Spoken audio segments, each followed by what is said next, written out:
like if you would show him the letter B, he didn't know that it had a sound. He would pour water into his telephone receiver thinking it was a cup. It was awful. And it just makes me, I haven't thought about this in so long. It's bringing up a whole lot of feelings.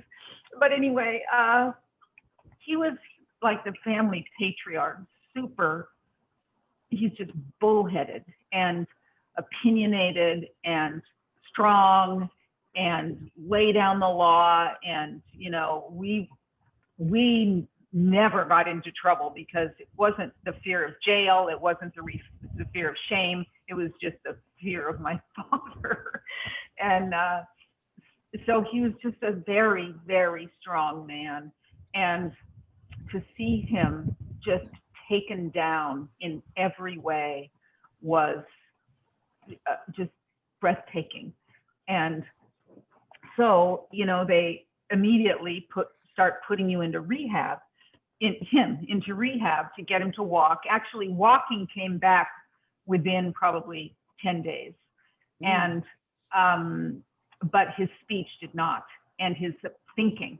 And as background, my father flies every day in his plane. His hobby was to restore and fly antique airplanes. Oh. He had restored 13 antique airplanes, from a Curtiss, which doesn't even look like an airplane, to a bombing trainer from World War II, which he flew from Los Angeles to Washington, D.C. on the 50th anniversary of the end of World War II. My sister, my brother, and I each flew a leg. And I was in the leg where, believe it or not, we flew around the Statue of Liberty. Then we flew around the trade towers. We threw roses into the Hudson River, you know, and I mean, that was a long time ago. But that was the kind of pilot he was. And he had his beloved plane. It's called a Fleet Series 9. It was the only fleet left flying in the world. So he had restored that. It's a biplane, open cockpit. And in fact, it's what's on the cover of the book. And that was the only plane he never sold. And it's really hard to fly. He said it was like flying a brick. And he was just born to fly. He learned in Alaska. He went up to Alaska in 1952, I think, to help build I think it was the Navy hospital up there, and learned to fly up there in a J. You probably know this, Denny. I learned in a Taylor craft. And I can't remember it was a J something, and a little two-seater. He was in the front, and the pilot and the teacher was in the back. The very first flight he took as a student, they lost an engine, and he said, "What do I do now?" And the instructor said, "Land it." And so he landed it on a road, and that was how in his bones flying was. And so anyway, he had engines that he called it. He had planes that I can't remember what it's called. Sheared an engine or something like that, where the whole engine starts flying out he flew round engine planes, and he would have to land in fields. And it was just, he knew flying was just as much a part of him as, you know, his humanity. And so we went into rehab, and it was so dispiriting because the very first person, I was there. First of all, the hospital just isn't set up to deal with families. So outside the occupational, whatever therapist it was, I can't remember, there's one chair. And so Dad's sitting in the chair, and my sister and I are sitting on the floor. And Frank, this physical therapist, came by, and he was just as enthusiastic as possible. And he said, hello, Mr. Edsall. Hey, I hear you used to be a pilot. Well, that'll never happen again, but we'll get you to do something. And my sister shot up off the floor, and she grabbed that guy and drug him down the hall. And she said, my father did not used to be a pilot. He is a pilot. And to tell him that he will never fly again, you might as well slit his throat. And I mean, she took care of it. And so maybe the next day or the day after, we were sitting again in front of this therapist's office, and another therapist came in and said, hi, Mr. Edsall, I hear you're a pilot. So the word got out, and he said he had some ability to speak haltingly at that point, and he said, that's history. And my heart just broke. And so he said, well, I gotta go to another appointment. And he left, and I grabbed my father's hands. I was sitting on the floor in front of him, and I grabbed his hands, and I said, Dad, look at me. And he wouldn't look at me. I mean, it was the most intimate I'd ever been with my father, ever. And I begged him to look at me. And finally he lifted his head. And I said, Dad, give me a year. Just give me 1 year, and you will fly again. I promise you. And he just shook his head, and I squeezed his hands, and I said, you have to give me a year, Dad. You have to give me a year. And finally he said, well, 1 year.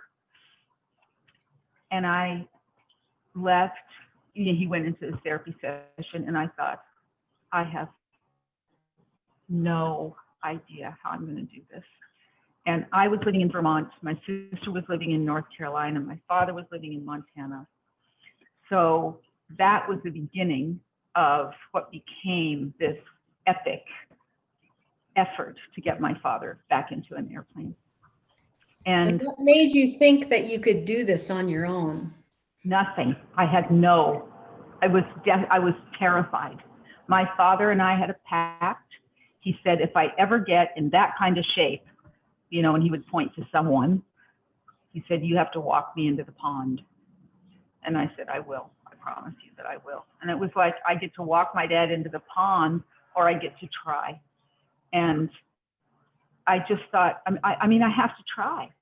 And I had no notion, no notion of how to do it. And so I relied on the therapist.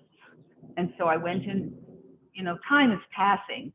Dad is going to these therapy sessions. They're 30 minutes apiece. He's making marginal progress. You know, they're trying to teach him to make a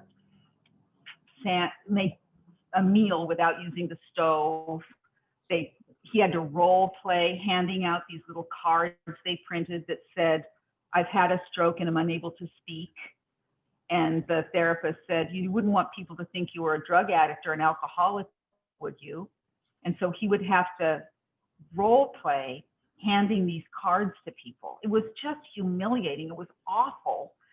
And finally, you know, we would just get him to skip out on some of these sessions because they were so demoralizing, and the bar was so low.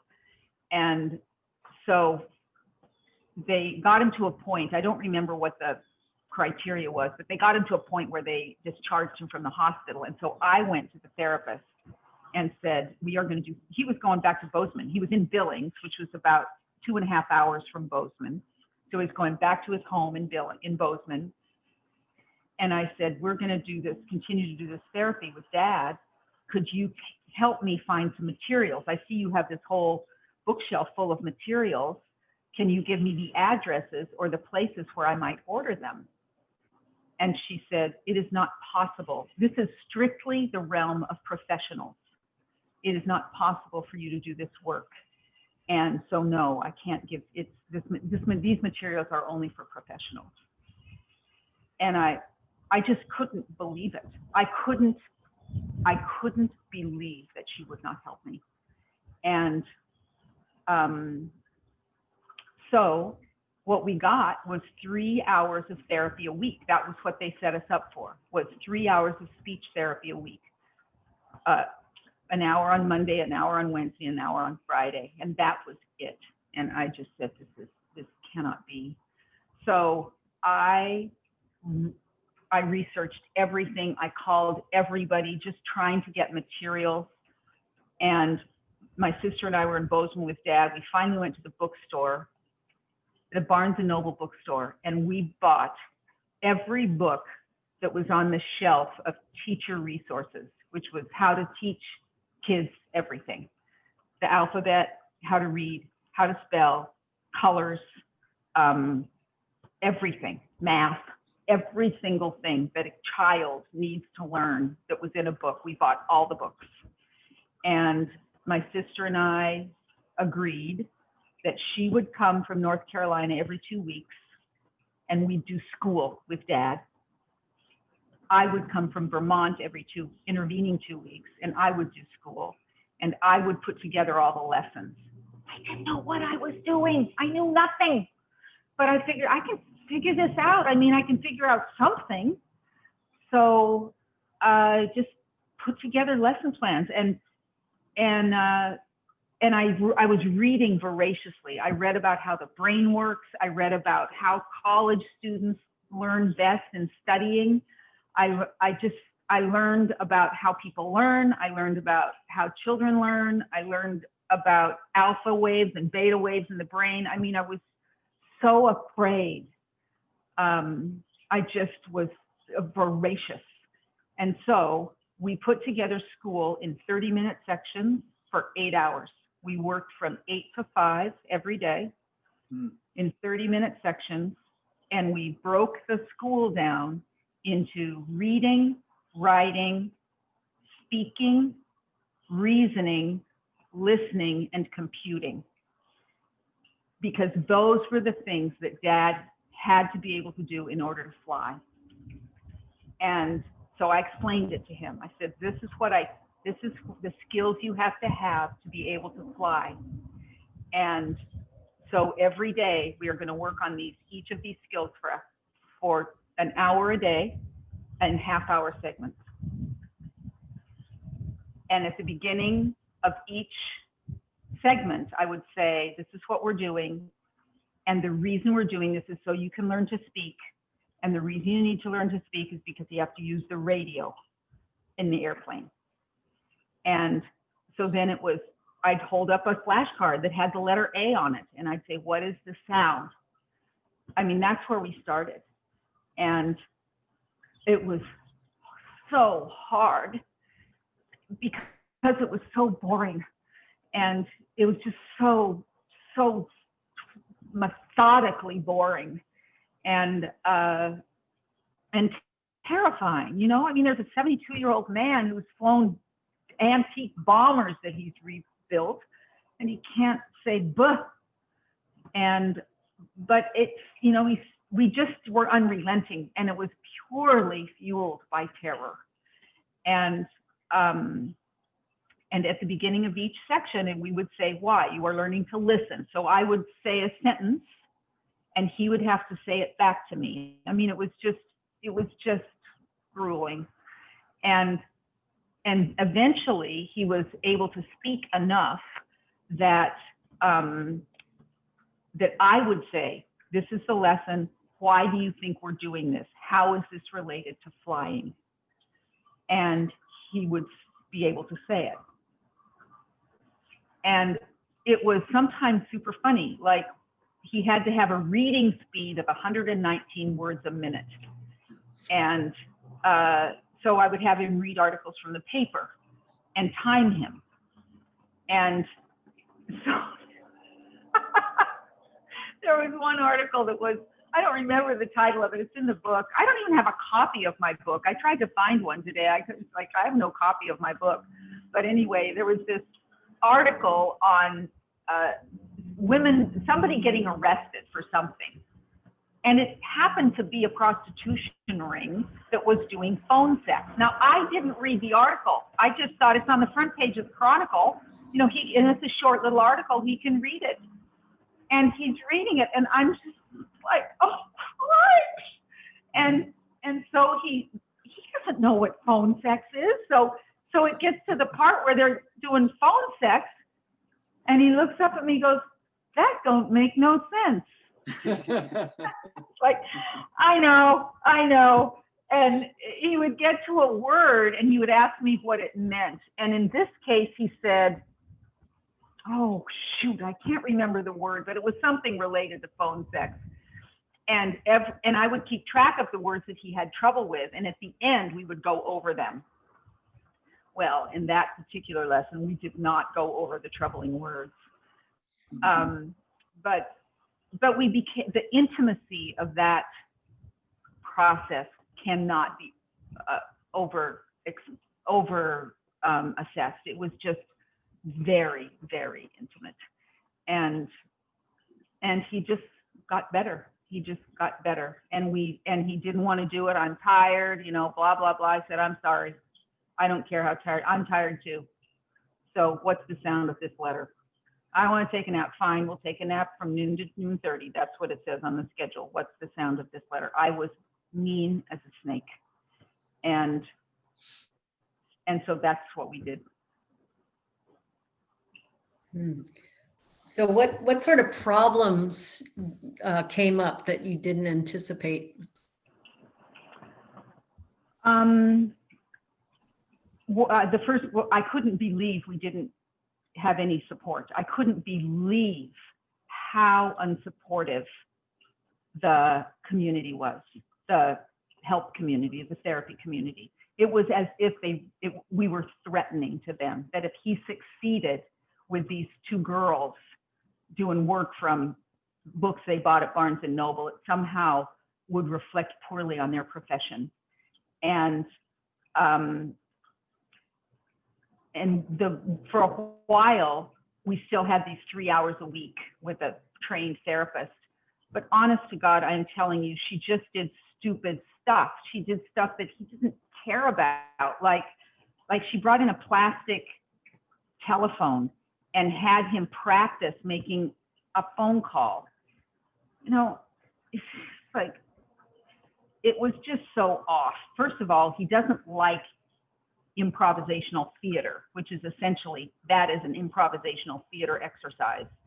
And it was just so I didn't anticipate the lack of support, the seeming I mean, like, not only lack of support, but sort of undermined. About, I don't know, 6 weeks after Dad left, he was scheduled to go back to Billings to, well, first of all, I'll tell a different story. So after we bought all these materials at Barnes and Noble, I was also researching on the web resources for families. I mean, and there was just nothing. But finally, I found Wayne State University had resource materials for therapists. In fact, it was the very book, there were multiple books, that this therapist in Billings wouldn't give me access to. I didn't want to take her book. I just wanted the address. But she said, no, it's only for professionals. So I found these at Wayne State University Press. I ordered them, and they came maybe 6 weeks later. This was right before we went to Billings. And it was, they weren't helpful because we had made progress beyond them. So that was affirming, you know, like, okay, we don't need the special sauce. We just need to work. And Dad said that at that moment, I was looking through all those books from Wayne State University that we got in the mail that day. And Dad said, I feel like I'm not making any progress. And I said, really? I mean, first of all, he said a complete sentence. So just the fact of it was obvious that he was making progress. But I said, really, why do you say that, Dad? He said, I just struggle so much still. I still struggle, and it's really hard, and I feel like I'm not making progress. And I said, okay. And I had, for some reason, kept a 3-ring binder. We did worksheets every day with his writing. You know, I would put questions in them and he'd have to fill in the blank, or you'd have to write a sentence, or you'd have to brainstorm things in the produce section that are green, you know, all kinds of exercises that would get his mind going. And then he would write the answers to be able to write. And I said, okay, so I don't want to convince you. So why don't you just look through this notebook and you tell me if you're making progress? And he started flipping from the first page to the last page, 6 weeks of work, which was 240 hours of work. And he just burst into tears. And, you know, he said, I didn't realize, he said, was I this bad? And I said, yeah, you were that bad, Dad. And so, you know, there were lots of low moments. The lowest, I think, was when we went to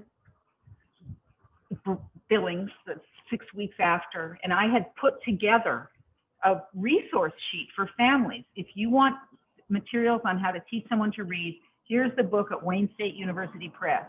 Here's the website that has this kind of information. You know, it was just a single sheet on the front page, but it was, had that sheet been handed to me as we left the hospital, I would have kissed the feet of the person who handed it to me. So I gave it to the doctor. I was in there with my father, my mother, and me. And I wasn't a snot. I said, you know, we've been working with Dad and he's making a lot of progress, and it was really hard to find these materials. And so I put together a resource sheet that I think that families would really appreciate. And so I'm just giving this to you. You can copy it and give it to people. I think they'd appreciate it. And he held it in his hand, and he said, no, he put it on the counter, and then he just flicked it into the garbage can. And which was stunning to me. And had I been the person I am now, then I would have let him have it. I'm surprised I didn't. But he then said, so how are things going, Mr. Edsall? And Dad said, fine. And he said, I am there with my mother and my father. And he said, and is your sex life with how's your sex life with your wife? And he said, fine. And I just thought, this is the most passive aggressive doctor I have ever been in the presence of. It was awful. And I think they just hated us.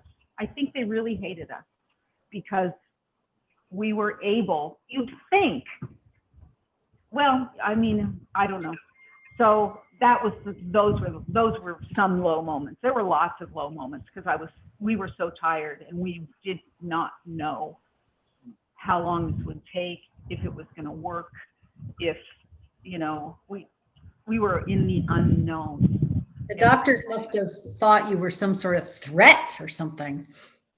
Well, I ended up, after this was all over, I would speak at speech therapy conventions and gatherings and so forth. And I had a whole slideshow. I was back with slides, and I told the story. And finally, you know, and they, you know, and I wasn't hostile, but I said, you know, families are a resource, and you're sort of treating us like we're irrelevant to the process.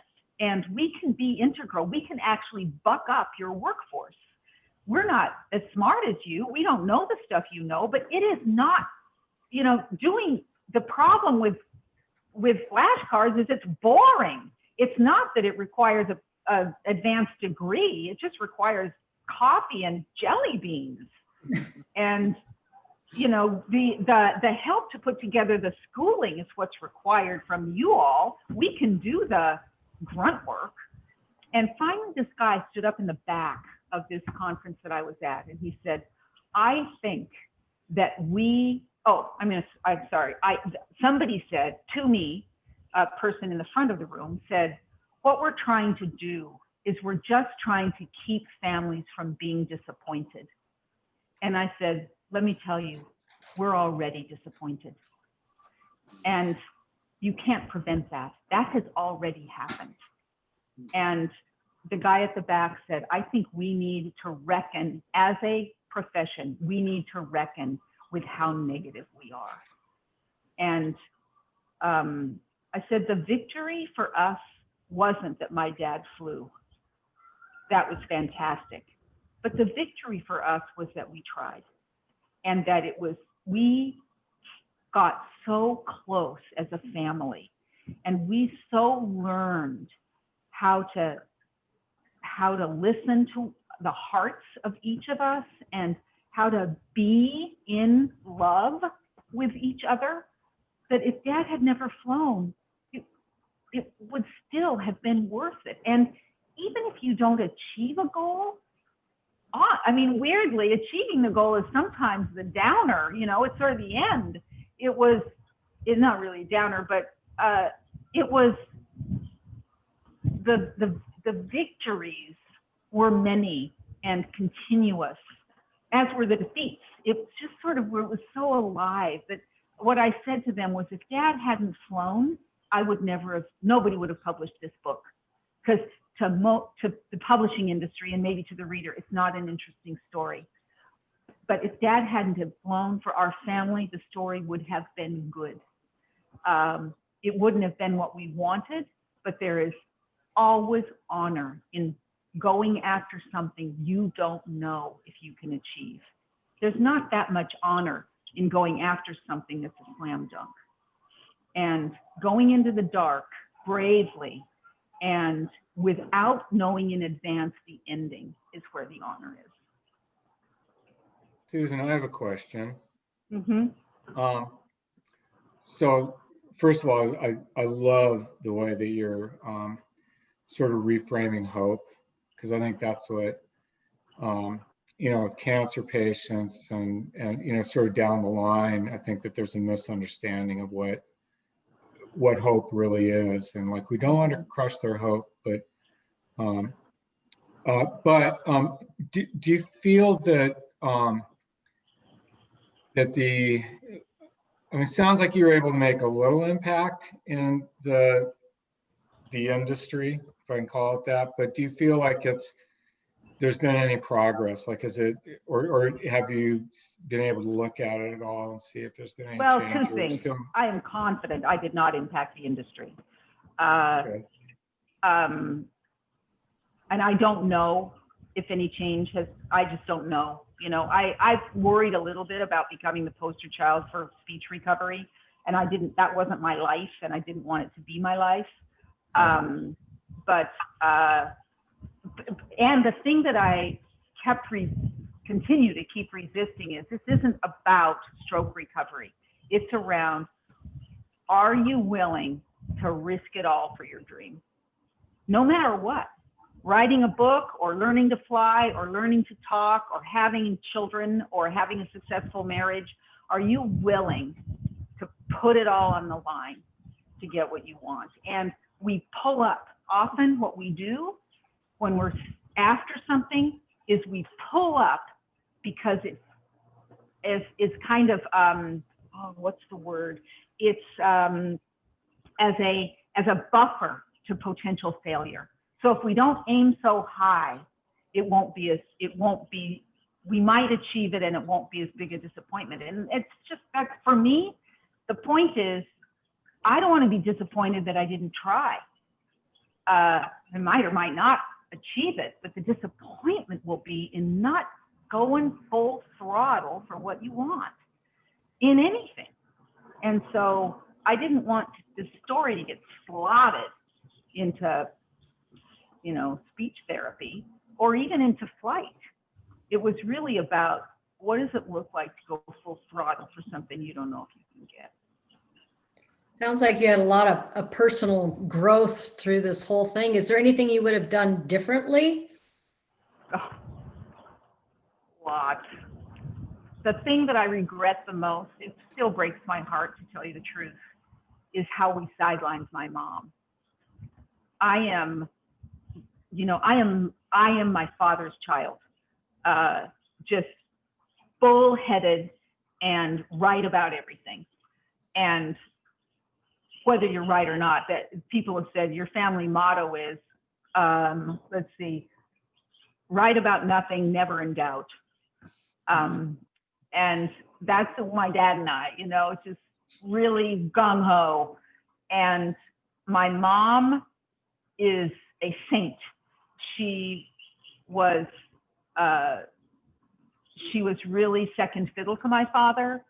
She was a casualty of the 50s, and was compliant and not confident. My mother was not a confident person, and so she just got sidelined because we just can't manage any hesitancy here, any doubt, any, if Dad said, I want to rest, and I'd say, I'm sorry, what's the sound of this letter? She'd say, oh, Susan, give him a rest.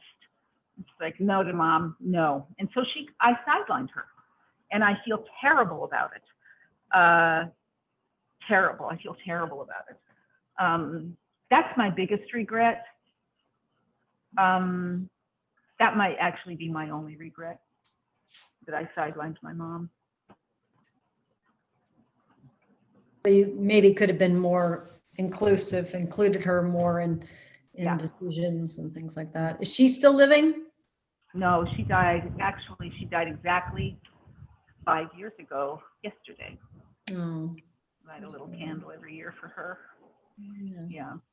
Yeah. Well, you might not have been able to do both. You might not have been able to get your father as far as you got him if you had listened to your mother and let him go rest. Right, So, right. Maybe you couldn't have done I both. know. It's possible. It's, and I don't know. I appreciate you saying that, because one of my mottos in life is the road not taken is always paved in glory. We imagine if we'd done it differently, nothing would have gone wrong. But, I think the other thing we learned in there was forgiveness, and just appreciating what it is to be human, and to muck it up, and it's sort of not pretty. Very few things are. And I asked, I told my mother I was sorry and that I regretted that. And so there was so that was something too. That was also a gift of the flawed process, was being able to just appreciate that this is what a terrified family looks like. And we didn't do everything right. So as a story, I don't think you're going to ask me a question for me to be able to tell this story, Deirdre, so I'm going to tell it without a question. And that was the day my dad flew. There was 2 days that he flew. So we started this process in the middle of March. And eventually, after, a month or so, we have a runway out behind our house. And so his friends would start coming in the afternoons and landing and taxiing up to the house. And we'd have kind of our afternoon tea. Whenever they flew in, we would take a 30-minute break. And so then, and then we started taking a break on the weekends. We took Saturday and Sunday off. And he would go to the airport and with his friends, and they, pull their chairs out, because by this time it was April and it was sunny enough and warm enough. And so we were, my dad it was a weekend. My dad went to the airport with his best friend, whose name is Bud. And whenever Dad flew, he would always buzz the house, always. He never flew around the area without buzzing the house. And that was an indicator to Mom that he was landing at the airport and he'd probably be home in an hour. So Mom and I don't know what we were doing. It was sunny. We weren't outside, but we heard a plane fly over, and we thought it was one of his friends, and that they didn't know he was at the airport already. And so we go out there, run outside, and the plane is coming like straight for the house. It's, I don't know how far off the ground, 50 feet. And the plane banks really steep and just comes right around where we are. And it's my father flying. And he's got his friend named Steve is in the shotgun, flying shotgun, but Dad's piloting that plane. And that was June 3rd. So that was 3 months after we started working. And it, you know, I couldn't believe it. You know, I mean, it was just thrilling. And he started to get restless toward the end of May. You know, he wanted to get out. He was sick and tired of school. He didn't want to, he was sick of this 8-hour-a-day thing. And we were kind of having a hard time keeping him corralled. So then, but we were still doing school, but it was more, I had to keep the reins on him pretty tight. And so then a couple weeks later, Mom and I got up in the morning and Dad was gone. And his car was gone. And he'd been driving for a while by that time. And I think, where's Dad? And Mom said, well, he must have gone out to the airport. And the next thing we knew, Dad was flying by in the fleet, the biplane, alone. Nobody else in the cockpit with his, because nobody else knew how to fly the plane. So there was nobody who could fly as the pilot in command. And he had a leather helmet on and a big white scarf. And it was just thrilling. It was just thrilling. And he described that he and Bud went out that morning, and Bud said he was super scared. Bud was really scared. He said, you know, that plane's hard to fly. I didn't know if he could do it. And it was also illegal because he hadn't been checked out since his stroke. But nothing was going to keep him out of that plane. And he said, if I was going to go down, I was going to go down in the fleet. So that was a great day. That's pretty quick, Susan. Yeah, it was shockingly quick. Yeah. But I think what we learned was when there is a goal, you can do almost any crappy thing. My friend Phoebe said, you know, my aunt had a stroke, and you know, they tried to make her walk on the treadmill every day, and she just didn't want to do it. You know, it was just all she did was walk on the treadmill, and she just hated it. And I said, well, why was she walking on the treadmill? And they said, well, because that was her rehab. And I said, but for what reason? And she said, to do her rehab. I said, well, no wonder she didn't want to do it. I said, what did she love to do in life? And Phoebe said she loved to dance. And I said, you know, if she knew she was walking on the treadmill so she could dance, she would have walked on that treadmill. And it's getting people to latch on to the thing that makes their heart beat, because really you can do a lot when that is the door you're aiming to go through. But if the next door you're going through is yet another day on the freaking treadmill, it's not very appealing. You know, it's really no different from teaching kids, is it? Mm-hmm. Like Well, nobody likes learning stuff that doesn't mean anything. Yeah, exactly. Yeah. Yeah. Yep. And Dad, later in his life, 2 years before he died, actually it was a year before he died, he'd been kind of a couch potato, and I was getting on him that he needed to walk more. And he said, you know, I just don't have any discipline. He said, I need to use this, some walking machine he had. He said, I need to use this, but I just don't have any discipline. I never have. And I said, that is the biggest bunch of bullshit I have ever heard come out of your mouth.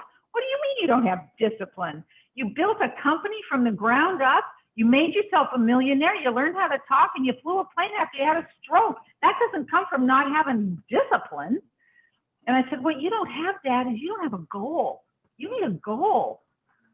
I said, so let's say you're going to be walking the length of this house by your birthday because we're having a bunch of people over. And he just kind of lit up. I thought, that's a good idea. And so the idea of actually being vibrant among his friends got him on that walking machine. Yeah, I think he said he did, he's here. Yeah, that's amazing that he was able to do that. And I mean, and that sounds like the advice that you would have for others if they were Yes. facing a similar situation, is to have a goal for people. Well, and go ahead. When did you decide to write the book? Oh, that's a great question. I was so pissed off that there was nothing for families that I went home the minute we got Dad, situated. He was done. I went back to Vermont for I wasn't going to be doing this 2-week thing. And I went straight to my office and I opened my typewriter and I started to write a how-to book, how to help your family member recover from a stroke. It was going to be a real inspiration. And I just wrote a love story. I started writing, and what I realized was, just buy some books at Barnes and Noble. Just, that's the easy part. It's the what does it look like to love was the story. And it only occurred to me when I sat down to write it. And in fact, when I left for Vermont the first time to go help Dad, I was writing a different book, and I was working with a teacher, and I was on the phone with him. I said, my dad's had a stroke. I'm going to Montana. I don't know when I'm going to get back to this book, but I'm just calling you to tell you. I mean, I was just running out the door as I was telling him this. And while I was hanging up the phone, he screams into the phone, keep a journal. And there's no way I could keep a journal. I was so dog tired, and I didn't even really know what I was feeling. I was just working on what's tomorrow's lesson going to be. I just none of that was happening in the moment. And when I went back to my house to sit to write this how-to book, was actually when I experienced the previous 4 or 5 months. It's like, what happened? And in the writing of it is when I moved from realizing that the flashcards were not what happened. What happened was the intimacy. And that's how this book came together. And I want to chime in that you can tell Susan has a lot of wisdom around this. Made me cry a lot, Susan, today. But it's beautifully written. It's a beautiful memoir. She's a beautiful writer. Thank you. When I couldn't find my book today, because I was trying to find some passages, I had to go back to my computer and just find them, the PDF that was in my computer. And I printed out a few pages and read them, and I thought, oh God, that's so crappy. I'd write this differently if I wrote it today. So that is just another example of the stroke recovery, is you just do what you can in the moment and it gets better. So funny.